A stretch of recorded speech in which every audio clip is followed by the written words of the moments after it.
काश उसने उस दिन यानी कि साल 2021 में अपने पति से तलाक ले लिया होता तो आज सोशल मीडिया पर हर प्लेटफॉर्म पर हर जगह, चाहे वो टीवी हो चाहे न्यूज चैनल हो, चाहे वो सोशल मीडिया के अलग अलग प्लेटफॉर्म हो या प्रिंट मीडिया के अखबारों में यह कहानी यह खबर ना चलती ना छपती, न लोग जानते कि एक पत्नी ने अपने पति को मारकर काटकर उसको ड्रम के अंदर पैक कर दिया। आज की इस कहानी के माध्यम से जानने की कोशिश करते हैं कि यह दोनों कैसे मिले, कैसे कत्ल हुआ और आगे क्या होगा। नमस्कार दोस्तों, चैनल पे नए हैं तो चैनल को फाटक से सब्सक्राइब कर ले। आगे बढ़ते हैं दोस्तों। आज की जो सच्ची घटना मैं आपको सुनाने जा रहा हूँ, यह सच्ची घटना है। उत्तर प्रदेश के जिला मेरठ का एक थाना लगता है ब्रह्मपुरी और ब्रह्मपुरी थाना क्षेत्र का एक इलाका है इंदिरा नगर मास्टर कॉलोनी। दरअसल यहाँ पर एक महिला जिसकी उम्र लगभग उस वक्त रही होगी 25 साल के आसपास और नाम उसका मुस्कान रस्तोगी होता है। वो अपने पति यानी कि सौरभ राजपूत से कहती है, सुनते हो मैं एक प्रोग्राम में एक कार्यक्रम में जा रही हूँ। आपको शायद सुनकर आश्चर्य होगा कि मुझे एक व्हाट्सएप के ग्रुप में शामिल किया गया है और उस व्हाट्सएप के ग्रुप में जब कक्षा 8 तक की हमने पढ़ाई की थी उसमें वह छात्र छात्राएं भी मौजूद हैं। आज उन्होंने शोप्रिक्स मॉल मेरठ में एक पार्टी रखी हुई है।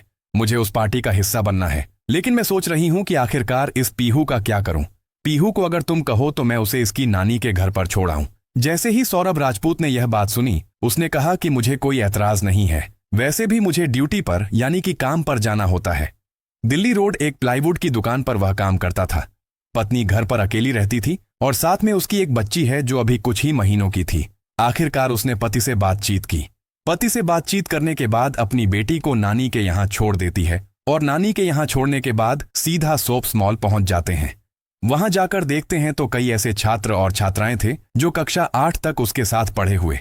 हालांकि उस लड़की की जो पढ़ाई लिखाई थी वह 9वीं तक थी, क्योंकि 9वीं में वह फेल हो जाती है और फेल होने के बाद वह आगे पढ़ाई नहीं करती है। लेकिन साल 2019 में अचानक ही एक व्हाट्सएप का ग्रुप बनाया जाता है और व्हाट्सएप के ग्रुप में जब वह शामिल हो जाती है तो वह बहुत ज्यादा खुशी महसूस कर रही थी कि आखिरकार पुराने दोस्तों से मुलाकात जो होगी, क्योंकि रोज चैटिंग होती थी, बातचीत होती थी। वक्त आगे बढ़ता है, शोप्रिक्स मॉल में पहुंच जाते हैं और वहां जो उसने अपनी आंखों से देखा उसको एक दोस्त दिखाई देता है। नाम उसका सौरभ शुक्ला होता है जो कि ब्रह्मपुरी थाना क्षेत्र का निवासी होता है। उसको देखकर वह देखती रह जाती है। अब यहाँ से जो सौरभ नहीं बल्कि साहिल शुक्ला जो होता है, साहिल शुक्ला जो कि उसका एक 8वीं क्लास तक का फ्रेंड होता है मुस्कान रस्तोगी का, उससे जब बातचीत होती है तो यह दोनों एक दूसरे के बारे में पूछते हैं, बातचीत करते हैं, बताते हैं कि आखिरकार फिलहाल उनके भविष्य में क्या चल रहा है।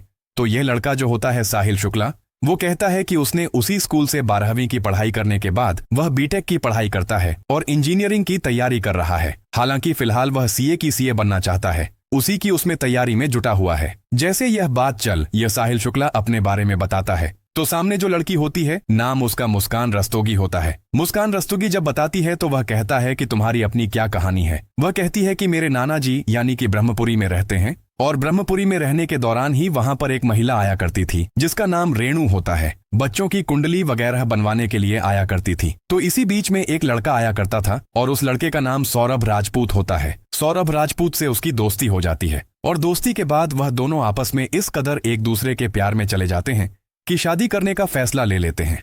हालांकि जो उस लड़के के पापा हैं जिसका नाम मुन्ना लाल है और माँ रेणु भाई बबलू बहन शिवानी, यह परिवार तैयार नहीं था। लेकिन सौरभ राजपूत था कि उसने कहा कि शादी करनी है तो मुस्कान रस्तोगी से ही करनी है और किसी से नहीं करनी।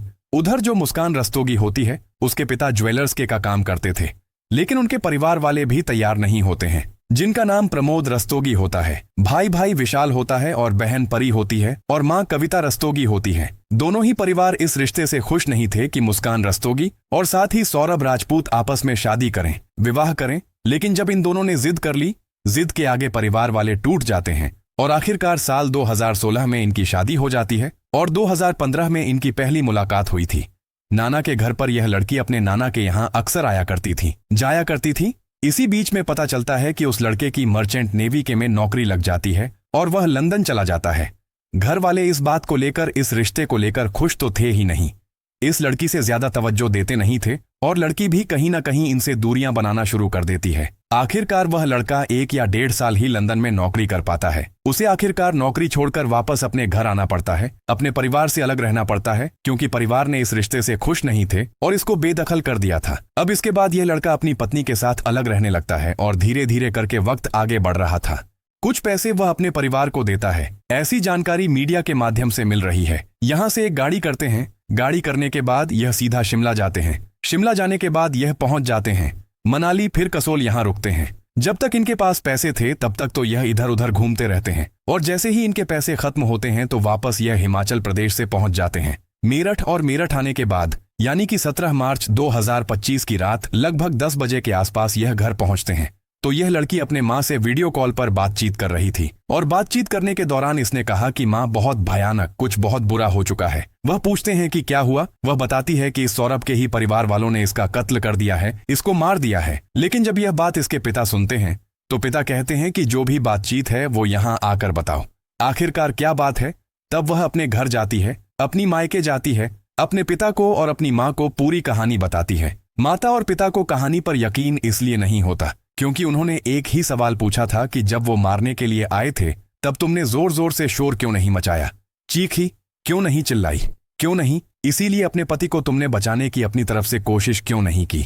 इसका उसमें कोई सटीक जवाब नहीं था और उन्होंने कहा कि जो बात तुमने मुझे बताई है यही बात थाने में बतानी है। 18 मार्च 2025 को यह बरमपुरी थाने में जाते हैं, अपनी बेटी को लेकर और पुलिस वालों के सामने कहते हैं कि कुछ इस तरीके की बात बता रही है। जब पुलिस वालों ने उसे सख्ती से पूछा तब उसने पूरी कहानी बताई कि उसने अपने पति को प्रेमी के साथ मिलकर मारकर उसकी हत्या कर दी है और उसके शव को एक ड्रम के अंदर सीमेंट से पैक कर दिया है। अब वह उसी के अंदर है जैसे ही पुलिस वाले उस ड्रम को उठाते हैं। हालांकि इन्होंने जब यह शिमला यानी कि मनाली वगैरह से जब वापस लौट कर आए थे तब 4 मजदूरों से इस ड्रम को उठवाने की कोशिश भी की थी, लेकिन वो ड्रम उठा नहीं पाए थे और यह कहानी बना नहीं पाए, उसे फेंक नहीं पाए। इसलिए मजबूरी में वो अपने माता पिता को यह कहानी नहीं गढ़ना चाहते थे। लेकिन वो कहानी ज्यादा देर तक टिक नहीं पाई और पुलिस ने इस घटनाक्रम का खुलासा जब किया, यह मामला सोशल मीडिया पर इस कदर वायरल होता है तो लोगों को यकीन नहीं हो रहा था कि एक महिला आखिरकार जिससे प्यार किया था उसे कैसे मारती है और बचपन में एक लड़का जो साथ पढ़ता था उसे पाने की चाहत में वह आखिरकार ऐसा क्यों कर बैठती है। मीडिया में इंटरव्यू चलने लगता है और इंटरव्यू के दौरान यह पता चलता है कि जो लड़की की माता और पिता हैं वह बार बार कह रहे हैं कि हम अपनी बेटी से बिल्कुल भी प्यार नहीं है और हमारा दामाद इतना प्यार करता था, उसे इसको फांसी की सजा होनी चाहिए। इस तरह की फांसी की सजा की मांग भी करने लगते हैं और यह मामला तमाम तरह की बातें भी चलने लगती है। लड़के के परिवार वाले और भी कई तरह के आरोप लगा रहे हैं। हालांकि पुलिस अपने इस मामले को बड़ी प्रमुखता से जांच पड़ताल कर रही है। कहीं कहीं नई चीज के खुलासे भी हो रहे हैं, कहीं तंत्र मंत्र की बात आ रही है तो कहीं अंधविश्वास की बात आ रही है तो कहीं कुछ नया मामला आ रहा है। फिलहाल इस बच्ची की परवरिश या तो नानी या दादी करेगी और यह दादी भी और नानी के परिवार वाले भी ये सब जानते थे कि इस लड़की का यानी कि मुस्कान का किसी लड़के के साथ अफेयर चल रहा है। सब कुछ जानते हुए भी उस लड़की का इस लड़के से रिश्ता खत्म नहीं किया और न ही प्रेमी से जोड़ने की कोशिश की। काश कि वह इस सौरभ से इस रिश्ते को खत्म करा देते तो शायद सौरभ की जान कभी नहीं जाती। इसमें कहीं ना कहीं माँ बाप का भी लापरवाही रही है और जो उसकी लड़की की माँ और बाप हैं उनकी भी कहीं ना कहीं लापरवाही रही है। पुलिस को हर एक एंगल पर जांच करनी चाहिए और जितने भी लापरवाह लोग हैं उनके खिलाफ भी कड़ी से कड़ी कार्रवाई करनी चाहिए। दोस्तों, इस पूरे घटनाक्रम को सुनाने का उद्देश्य किसी को परेशान करना नहीं है, किसी का दिल दुखाना नहीं है, बल्कि आपको जागरूक करना है, आपको सचेत करना है। आपको बताना है कि जब से सौरभ राजपूत मरा है तो ससुराल वालों को भी उसकी बहुत याद आ रही है और मायके वालों को भी उसकी याद आ रही है। जबकि कई साल तक वो अपने माँ बाप परिवार से बिल्कुल अलग रहता था, अकेला रहता था, लेकिन अचानक से अब बच्ची से इतना सारा प्यार कैसे उमड़ रहा है, समझ नहीं आ रहा। चलिए देखेंगे कि आखिर जांच पड़ताल पर क्या निकला और क्या नहीं। तब तक के लिए स्वस्थ रहें, मस्त रहें।